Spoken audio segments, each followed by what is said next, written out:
Administration threatening to withhold SNAP benefits from people in most Democratic-run states starting next week. The only way they'll get the money is if they hand over the names and immigration status of people getting the help. Agriculture Secretary Brooke Rollins saying the reason is to root out fraud. She cited data that 186,000 dead people got benefits and 500,000 got benefits more than once.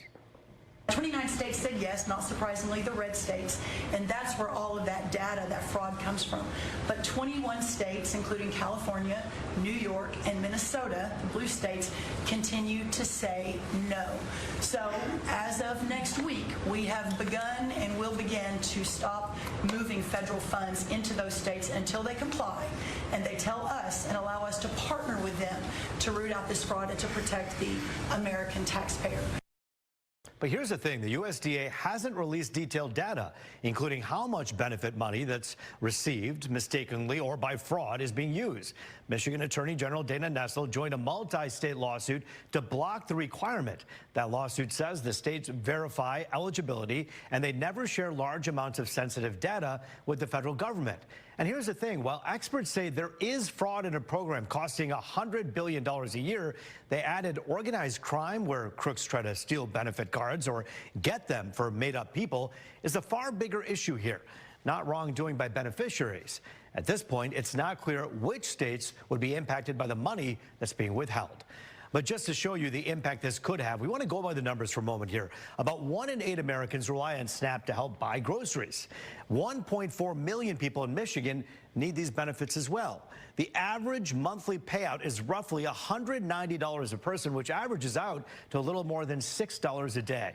You'll remember when SNAP benefits were at risk during the shutdown, the concerns advocates had about people who need help getting food. And tonight, those concerns are back in the spotlight. Lighthouse Michigan President and CEO Ryan Hertz is in Studio C tonight with a closer look.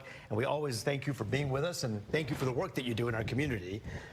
Good to see you, Ryan. Thanks for having me, Rube. Let's talk about this for a moment. It's one of those things where people are kind of like holding their breath again, at least many people. First off, kind of set the stage for us. What are we seeing at the Lighthouse in regards to those people who for so long were worried about their SNAP benefits being taken away, and now that those have been reinstated? Are you seeing any kind of a change?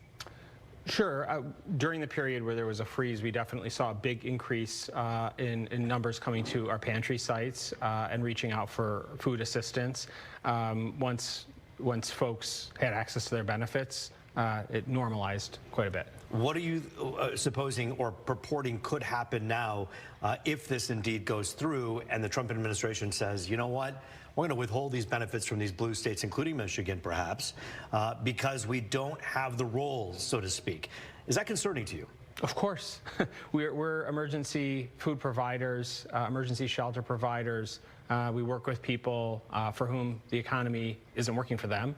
And when it comes to food for yourself and for your children, of course, this is one of the most detrimental emergency services that we provide, and we are not resourced to meet a gap of that magnitude. You know, we have a lot of finger pointing going on in the world of politics. You're on a political talk show talking about food, and it has been highly politicized because of the things that we heard about, for instance, today. Your thoughts on whether states should just come out and say, you know what? Here are the rules. Here's a look at how many people got the benefits, how many of those were here legally, how many were not. What's wrong with that in your mind? It's certainly not my role to determine which governmental organizations should be tasked with ensuring eligibility requirements for benefits. But it impacts the work that you do, right? Well, in this particular situation, we're not just talking about eligibility. We're talking about removing access to benefits for people who allegedly are eligible, right? Mm-hmm. So that's a different scenario entirely.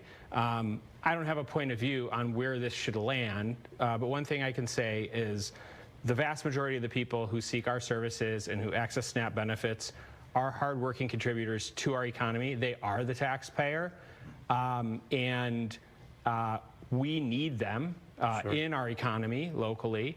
And it's a little bit embarrassing, to be frank, to be in a country this well-resourced where we're debating whether or not we can feed our own workforce. And if there is a concern about who is on those rolls, who is not on those rolls, how many of those people are here legally or not, your concern is that there are beneficiaries who come here regularly who need it that could all of a sudden SNAP benefits be eliminated from The SNAP, vast right? majority Yeah. are going to be eligible regardless of who has access to the data, and those people will be impacted if there's a period of time where their food is being held hostage right. for political ends And by so anyone. We're talking about a lot of people in Michigan, right? Millions of people here in Michigan. This is a huge concern that there's this political ploy that's happening over here, this fight. And in the process of that fight, people are then suffering on the other end of things. That's a concern. The people who are suffering are not generally those who are concerned with which governmental organization is handling their eligibility requirements. You said 1 in 8, residents in this country access SNAP benefits to access their groceries. A third of them are children. Yeah. A third of them are children. So, there's just no excuse. There's no reason. Again, and I said this the last time this happened.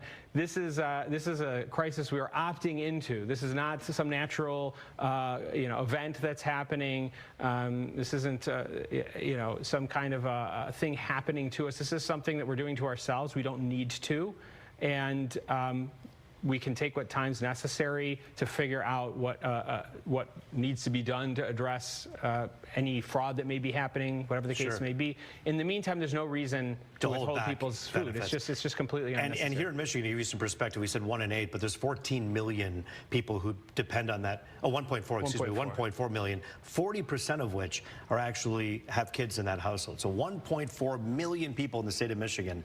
That's an incredible number if you really think about it. Yeah, and in our organization, we have many people from different backgrounds who access food assistance, and only 60% are even eligible for SNAP benefits. There's people who need additional resources to access food that are not receiving SNAP benefits. We're already not providing enough SNAP benefits. That's why organizations like ours exist. And we're talking about removing that fundamental pillar for basic needs assistance for people whose income isn't enough, affordability is an issue, lack of benefits is an issue. Well, it's just unnecessary. There's 1.4 million reasons to get this right and to make sure we don't have an issue 100%. here. And Ryan, I hope not to invite you back here anytime soon to talk about this issue. I would Let's enjoy a hope break. it's resolved. Yes, because the bottom line is people deserve their food and their benefits even as this political fight continues. So, 100%. Ryan, I want to thank you for your time here Thank you, Roop. I on the appreciate Pulse. you. Always good to see you, and thank you for the work you do. You got By the it. way, donate to the Lighthouse